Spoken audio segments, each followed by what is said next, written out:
ఓం శ్రీ గురుభ్యో నమః. ఓం శ్రీమాత్రే నమః.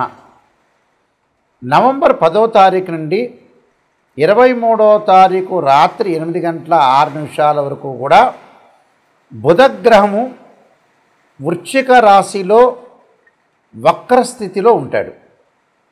ఈ వక్రస్థితిలో ఉన్న బుధగ్రహం వల్ల ద్వాదశ రాశుల వాళ్ళకి కొంతమందికి సుఫలితాలు, కొంతమందికి మిశ్రమైన ఫలితాలు, కొంతమందికి అశుభ ఫలితాలు జరిగే అవకాశం అనేది ఖచ్చితంగా ఉంటుంది.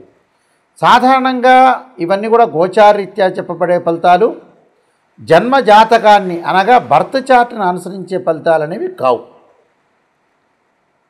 వాళ్ళ రాశి దగ్గర నుంచి ఎవరైతే రాశి ఫలితాలు చూస్తుంటారో వాళ్ళ రాశి దగ్గర నుంచి ద్వితీయ, చతుర్థ, షష్టమ లాభస్థానంలో బుధుడు ఉంటే సుఫలితాన్ని ఇస్తాడు. అంటే వాళ్ళ రాశి దగ్గర నుంచి మనం చూడాలి గోచారీత్యా 2వ స్థానము, 4వ స్థానము, 6వ స్థానం, 11వ స్థానంలో బుధుడు ఉంటే మనకు మంచి సుఫలితాలు ఇచ్చే అవకాశం అనేది ఖచ్చితంగా ఉంటుంది. ప్రధానంగా ఇది సౌమ్యగ్రహం అంటారు.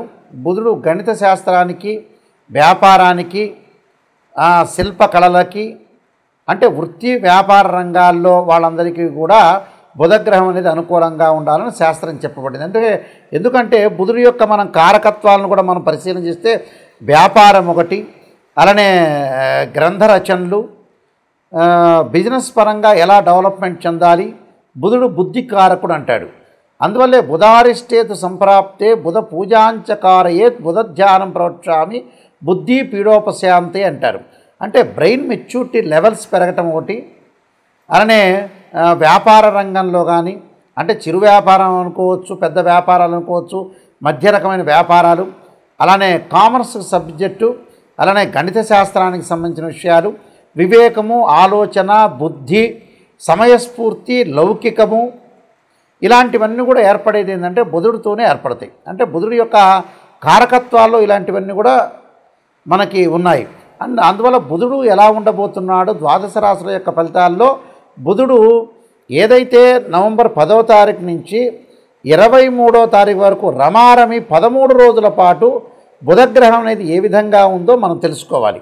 తెలుసుకొని మనం ఎలాంటి నిర్ణయాలు తీసుకోవాలి, వ్యాపార పరంగా అనుకోవచ్చు, అలానే చిరు వ్యాపారం అనుకోవచ్చు, పెద్ద పారిశ్రామికవేత్తలు అనుకోవచ్చు, అలానే మ్యాథ్స్ లెక్చరర్సు, కామర్సు, అలానే మన షేర్ మార్కెట్లు కానీ, బిజినెస్ పరంగా ఉండే డెవలప్మెంటు, ఫైనాన్షియల్ పరంగా ఉండే డెవలప్మెంటు, సమయస్ఫూర్తి, సరైన ప్రణాళికతోటి మనం ఏ విధంగా నడవబోతున్నాము, ఇలాంటివన్నీ కూడా మనకి అంటే ఒక లైఫ్లో మనం ప్రణాళికాబద్ధంగా వెళ్ళాలి, కొన్ని చూస్ చేసుకోవాలి. డెవలప్మెంట్ అనేది చాలా ఇంపార్టెంట్ కాబట్టి ఇవన్నీ కూడా ఒక వివేకంతో, అంటే సమయస్ఫూర్తి, అంటే మనం ఎంత కృషి చేసినా ఆవగిందంత అదృష్టం ఉండాలంటారు. అంటే ఆ సమయంలో చేసుకున్న నిర్ణయాలు కానీ, ఆ సమయంలో తీసుకుపోయే నిర్ణయాలు కానీ విశేషంగా మనకు లాభించే అవకాశాలు ఉండాలి, లాభం కలగాలి. అంటే లాభం కలగటం ఒకటి, ఏదైతే నేను ఇందా చెప్పినట్టుగా మెచ్యూరిటీ వాల్యూస్ కూడా బాగా పెరగాలి. చాలామంది కూడా మెచ్యూరిటీ వాల్యూస్ పెరగవు. ఆ పెరగకపోవటానికి కారణం ఏంటంటే బుధుడు. అంటే ఏదైతే మనకు బ్రెయిన్లో మనకు ఆలోచనలు ఉంటాయో ఆలోచనలు ఖచ్చితంగా పర్ఫెక్ట్గా సమయానుకూలంగా స్పందించడానికి బుధుడు కారణమవుతాడు టోటల్గా. అందువల్ల బుధుడు ఏదైతే వ్యాపారంగా కానీ, డబ్బులు కానీ, ఫైనాన్షియల్ పరంగా కానీ, ఇలాంటి వాటిల్లో అన్నింటిలో కూడా బుధుడు కారణభూతుడు అవుతాడు. కాబట్టి బుధగ్రహం అనేది ద్వాదశ రాశుల వాళ్ళందరికీ కూడా ఏ విధంగా ఉందో మనం ఒక్కసారి తెలుసుకుందాం. సింహరాశి వాళ్ళకి బుధగ్రహ ప్రభావం అనేది ఏ విధంగా ఉండబోతుందో ఒక్కసారి మనం పరిశీలన చేస్తే,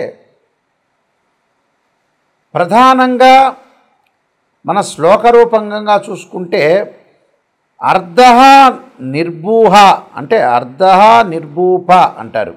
అంటే కోపాజ్ఞాతి వైరంచ విస్మృతి అంటారు.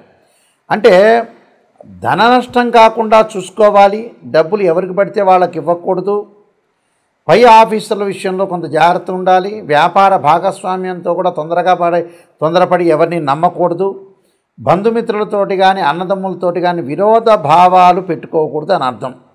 అంటే జ్ఞాతులతోటి విరోధ భావాలు, అలానే బుద్ధి జాడ్యం కలిగే అవకాశం ఉంటుంది. బుద్ధి జాడ్యం, మనస్తాపం సహజ స్థానగే అంటారు.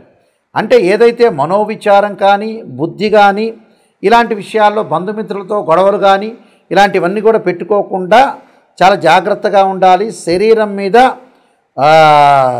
ఒత్తిడి కాకుండా రోగ నిరోధక శక్తి తగ్గే అవకాశాలు ఉండటం, అనారోగ్యం విషయంలో కొంత శ్రద్ధ చూపించాలి. అంటే ఆరోగ్యం, హెల్త్ ఈజ్ వెల్త్ అన్నారు, హెల్త్ ఈజ్ గ్రేట్ లక్ అన్నారు, ఆరోగ్యం మహాభాగ్యం అన్నారు. ఆరోగ్యం పరంగా జాగ్రత్త ఉండాలి. పై అధికారుల యొక్క ఒత్తిడి అధికమయ్యే అవకాశాలు ఉంటాయి. బంధుమిత్రులతోటి శాంతంగా, బంధుమిత్రులతోటి ఎవరైతే ఉంటారో వాళ్ళతోటి సహనంగా ప్రవర్తన చేయండి. అలానే ప్రభుత్వ రీత్యా కూడా కొన్ని వైఫల్యాలు చెందే అవకాశాలు ఉంటాయి. సమయస్ఫూర్తి లోపించకూడదు. అలానే కలిసి వచ్చిన అదృష్టాన్ని కాలు తన్నుకోకూడదు. అంటే ఏదైతే అదృష్టం వస్తుందో మనం ఆ అదృష్టాన్ని ఆహ్వానించాలి, కానీ అదృష్టాన్ని మనం తన్నే పరిస్థితి అనేది ఉండకూడదు. కాబట్టి నేను ప్రత్యేకంగా కొన్ని పరిహారాలు చెప్పబోతున్నా. ఆ పరిహారాలు మీరు పాటించండి, మీకు తప్పకుండా మంచి జరిగే అవకాశాలు ఖచ్చితంగా ఉంటాయి.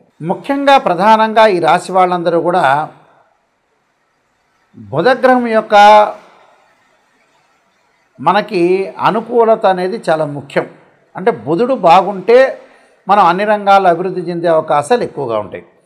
అన్ని రంగాల్లో అభివృద్ధి చెందాలంటే బుధగ్రహానికి కొన్ని మరింత ఎక్కువ ఫలితాలు రావాలన్నా, బుధుడు బాగుండాలన్నా కూడా కొన్ని ప్రత్యేకంగా రెమెడీస్ అనేవి మనకు వేదంలో చెప్పబడ్డాయి.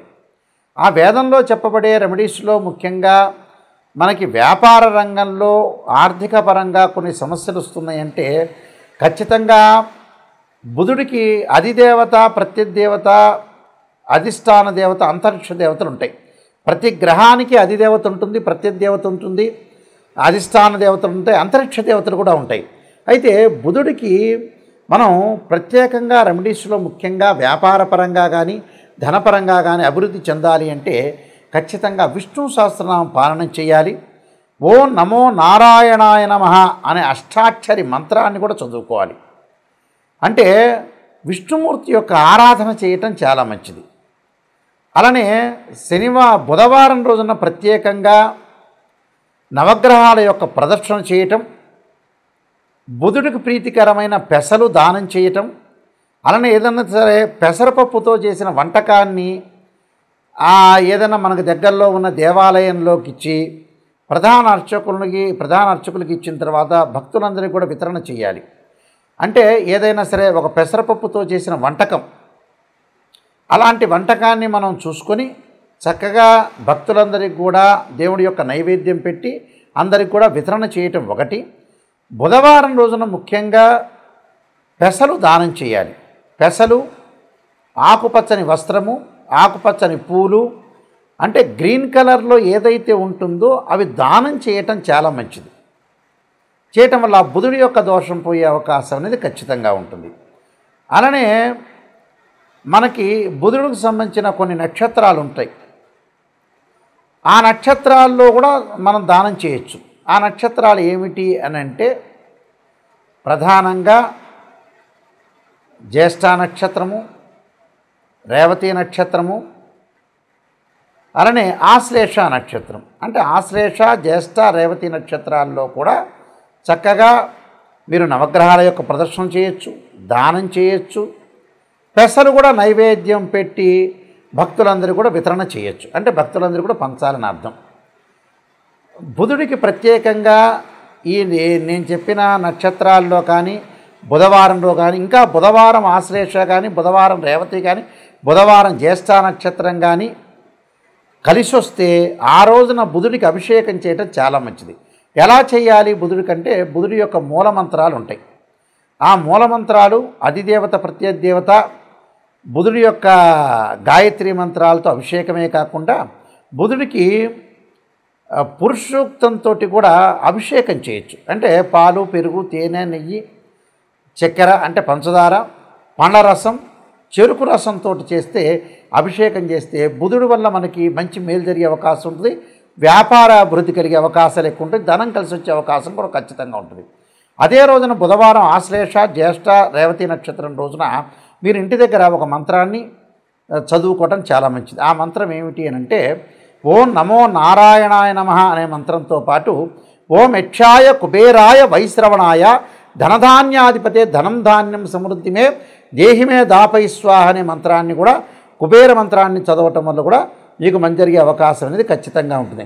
అంటే బుద్ధి వికసించాలన్నా, వ్యాపారం బాగుండాలన్నా, సరైన సమయంలో సరైన నిర్ణయం తీసుకోవాలన్నా, బ్రెయిన్ మెచ్యూరిటీ లెవెల్స్ పెరగాలన్నా, అలానే విద్యార్థులు చేయొచ్చు, వ్యాపారస్తులు, చదువుకునేవాళ్ళు, ఎంప్లాయీస్ అందరూ కూడా బుధుడు అనే బుధగ్రహం అనేది చాలా అవసరం కాబట్టి వీళ్ళందరూ కూడా పాటించండి. మీకు బుద్ధి వికసించే అవకాశం అనేది ఖచ్చితంగా ఉంటుంది. మీ అందరికీ కూడా మంచి జరగాలని ఆశిస్తూ సర్వే జనా సుఖినో భవంతు.